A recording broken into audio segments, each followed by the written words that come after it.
आज रात में तो मजा आएगा। रोज रात में दिन में मजा लेंगे। 1689 में औरंगजेब ने सबसे बड़ा ब्लंडर किया, संभाजी को मार दिया, मराठा नेतृत्व खत्म। जो गलती औरंगजेब ने की दक्कन में, वही गलती ट्रंप ने कर दी ईरान में। वहां सिर्फ आने वालों के पैर के निशान मिलते हैं, जाने वालों के पैर के निशान नहीं मिलते। भाई बेंगलोर में होटल बंद हो रहे हैं, बंबई में होटल बंद हो रहे हैं, लखनऊ में होटल बंद हो रहे हैं, हैदराबाद में होटल बंद हो रहे हैं।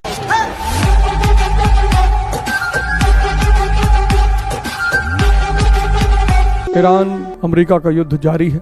देश में संकटों की शुरुआत हो चुकी है, जिसमें सबसे बड़ा संकट है गैस आपूर्ति का संकट। कभी कभी क्या होता है ना कि जब हमें किसी चीज की समझ नहीं होती तो हम उस चीज को लेकर बड़े सतही निर्णय लेते हैं। इसलिए मैं बार बार एक चीज पर ध्यान देता हूं, समझ पर। समझ अगर विकसित हो गई व्यक्ति की, अब औरंगजेब पहुंचता है महाराष्ट्र, और महाराष्ट्र की जो भूगोल है, पठार, जंगल, उत्तर प्रदेश बिहार का जो भूगोल है, प्लेन, मैदानी इलाका।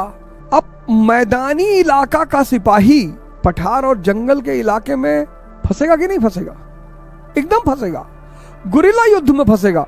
जहां जहां ज्योग्राफी खतरनाक है, जहां जहां भूगोल खतरनाक है, वहां वहां के राजाओं ने मैदानी राजाओं को हमेशा चना चबुआया है। मैं उदाहरण देता हूं, जो गलती औरंगजेब ने की दक्कन में, वही गलती ट्रंप ने कर दी ईरान में।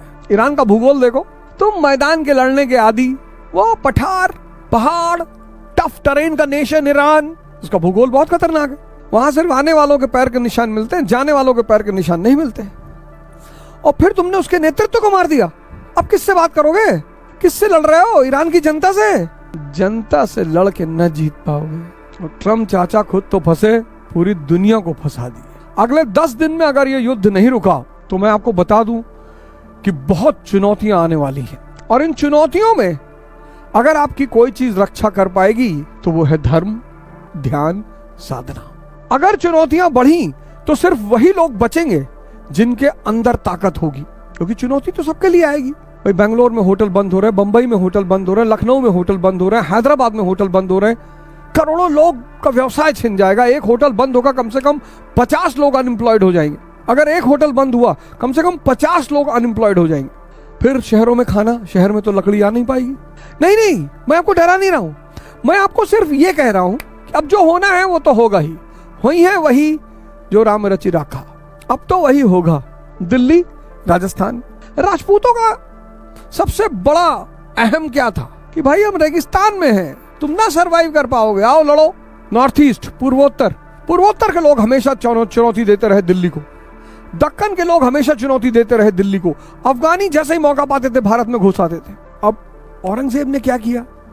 पहुंचा दक्कन पहुंचते ही 1689 में संभाजी को मार दिया। अब चेस का गेम है और दूसरी साइड राजा है ही नहीं, खेल होगा?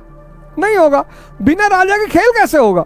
1689 में औरंगजेब ने सबसे बड़ा ब्लंडर किया, संभाजी को मार दिया, मराठा नेतृत्व खत्म। अब बचा कौन? मराठा सेनापति और मराठा जनता। औरंगजेब मराठा जनता से लड़ गया। अब इमेजिन करिए, भूगोल खतरनाक, पठार और जंगल, और उधर नेतृत्व तो है ही नहीं। मराठी से लड़ोगे, जनता से लड़ोगे।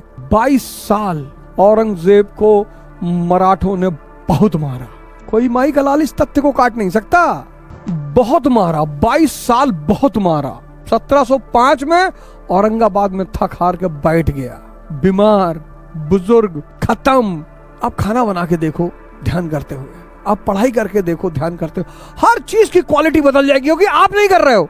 आपके सोचने का ढंग, आपके बात करने का ढंग, आपके बैठने का ढंग, आपका चलने का ढंग, सब कुछ में एक अनोखापन आ जाएगा और दुनिया देखेगी। लेकिन चूंकि ये आंतरिक क्रिया है, इसलिए कोई पकड़ नहीं पाएगा कि ये सब हो कैसे रहा है। 4 घंटा पढ़ के IAS बन जाओगे, 35 साल में मेंबर ऑफ पार्लियामेंट बन जाओगे, 45 साल में भारत के प्रधानमंत्री बन जाओगे, और दुनिया देखेगी, क्योंकि आपका मैं नहीं है। मैं सर्वज्ञाता नहीं है। शादी करता है, स्त्री घर ले आता है, सोचता मजा आएगा। अगर वो स्त्री घर को ले आए कि यार एक कंपेनियन रहेगा जीवन में, एक साथी रहेगा जीवन में, सृजन करेंगे, परिवार बनाएंगे, मिलजुल कर युद्ध करेंगे, अपनी समाज में एक आर्थिक स्थिति बनाएंगे, तो उसका पारिवारिक जीवन बहुत अच्छा चले। लेकिन 98% लोग पत्नी घर में ला रहे हैं कि मजा लेंगे। पहले दिन घर स्त्री आई, उसके दूल्हे को आज 99% पुरुष को सबसे बड़ी साहब पहले दिन से मजाक कर, और भैया आज रात में तो मजा आएगा। पहले दिन कोई समझाने वाला नहीं होता कि भैया दूसरे की लड़की दूसरे के घर से आ रही है, परिवार छोड़ के आ रही है, माँ बाप भाई बहन, उसकी मानसिक स्थिति बहुत विच्छिन्न होगी, मत छेड़ना उसको 5 दिन 10 दिन 1 महीना दो तुम्हारे घर में एडजस्ट होने के लिए ना। पता नहीं कौन सा मल्ल युद्ध करना है, ओलंपिक खेलना है कि गोल्ड मेडल लेना है। आप इमेजिन करके देखो, आप सोच के देखो, एक आदमी को घर से उठा लाए, उसके माँ बाप भाई बहन, उसका पुराना परिवार सब छूट गया, उसकी मानसिक स्थिति सोच के देखो आप। जितने लोगों ने विवाह किया कि मजा आएगा, वो सब मारे जा रहे हैं। यही तो अज्ञानता है। जितने लोगों ने विवाह किया कि मजा आएगा, रोज रात में दिन में मजा लेंगे, वो सब मारे जा रहे हैं। चुनौतियां तो भगवान कृष्ण के पूरे जीवन थी, चुनौतियां तो भगवान राम के पूरे जीवन में थी, तो हमारे आपके जीवन में चुनौती कैसे नहीं रहेगी? एकदम रहेगी।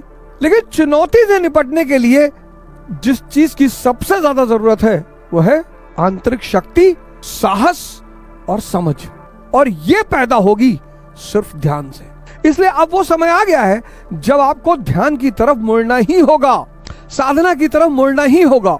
और चौथा अध्याय, मेरा बस चलता तो मैं चौथे अध्याय पर ही गीता का यहीं पर शो समाप्त कर देता, सब कुछ बता दिया।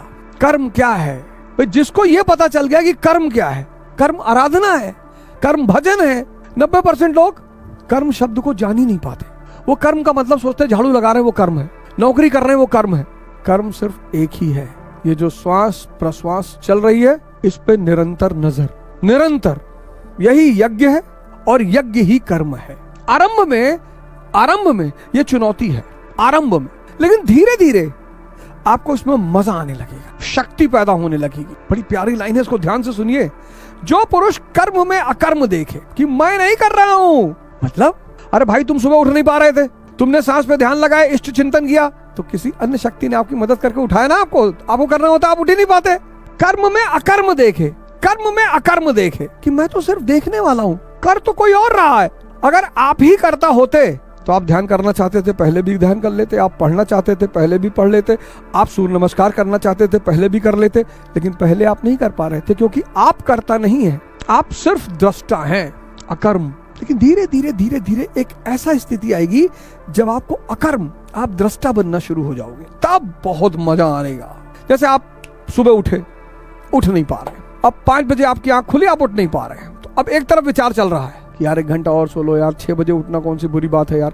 अब अगर आप विचार से जुड़े तो आप कभी नहीं उठ पाएंगे। इसको चलने दीजिए, विचार जो चल रहा है इसको चलने दीजिए। आप क्या करिए, आप सांसों से जुड़ जाइए, अपना सारा ध्यान सांसों पे ले जाइए और अपने इष्ट का सुमिरन करिए। इष्ट का, माँ बाप का करिए, अपने गुरु का करिए, अपने भगवान का करिए, भगवान राम का करिए, कृष्ण का करिए, बुद्ध का करिए, नानक जी का करिए, कबीरदास जी का करिए। ये सब शक्तियां हैं, तो आप इसको प्रैक्टिस करके देखिए। आप ये विचार से मत जुड़िए, इसको बोलने दीजिए, बड़बड़ा रहा है इसको बड़बड़ाने दीजिए कि 6 बजे उठो और कुछ नहीं होता है, 6 बजे भी अर्ली इन द मॉर्निंग। इससे आप इसके छेड़छाड़ मत करिए, इससे सवाल जवाब मत, आप तुरंत सांस पे आ जाइए और इष्ट चिंतन शुरू कर दीजिए। तो जैसे ही आप सांस पे आएंगे बड़बड़ाना गायब हो जाएगा, इष्ट चिंतन करेंगे, आपकी शक्ति जागृत होने लगेगी और आप उठ जाओगे।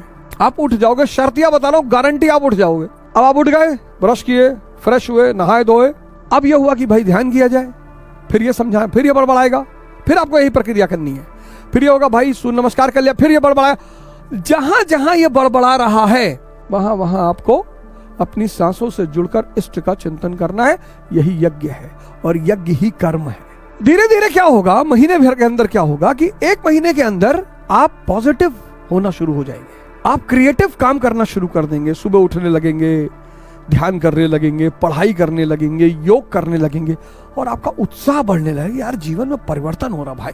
अब ये कर्म तब तक चलेगा, ये यज्ञ तब तक चलेगा जब तक एक बड़ी प्यारी स्थिति ना आ जाए। वो जो अंदर की शक्ति है वो सब कुछ कर रही है और आपको दिखाई पड़ने लगे, वहीं तो अहंकार मरेगा, तभी तो भक्त बनोगे आप। भक्त सिर्फ ये कहने से कोई थोड़ी बनता है कि तन मन धन समर्पित, तुमको ना व्यक्ति को दिखाई पड़ने लगे कि नहीं यार मैं तो सिर्फ देख रहा हूँ, ये सुबह 5 बजे कौन उठ रहा है, ये 1 घंटा सूर्य नमस्कार करवा रहा है, ये 6 घंटा पढ़ाई करवा रहा है, तो कौन करवा रहा है? इष्ट, वो आपका गुरु, वो आपका माँ बाप, वो आपका भगवान, वो आपका ईश्वर, कोई भी। और जब आपको ये दिखाई पड़ने लगे कि मैं तो सिर्फ दृष्टा हूं, कर कोई और रहा है, बस आप समझ जाना कि आप सही रास्ते पे आ गए। क्योंकि अब कैसी त्रुटि, हवस किसका? मैं का। मैं खत्म, इच्छा खत्म। इच्छा और मैं के बिना इच्छा, डेड बॉडी की मैं खत्म, उसकी कौन सी इच्छा? वो जो करता है परमात्मा, वो जो अंदर शक्ति विद्यमान है, जो सांस ले रही, जो देख रही है, उससे जब आप जुड़ गए तो अब सब कुछ वही करेगी। मैं खत्म, इच्छा खत्म, इच्छा खत्म, वासना खत्म, सुख की आकांक्षा खत्म। जब सुख की आकांक्षा खत्म तो दुख होगा ही कैसे।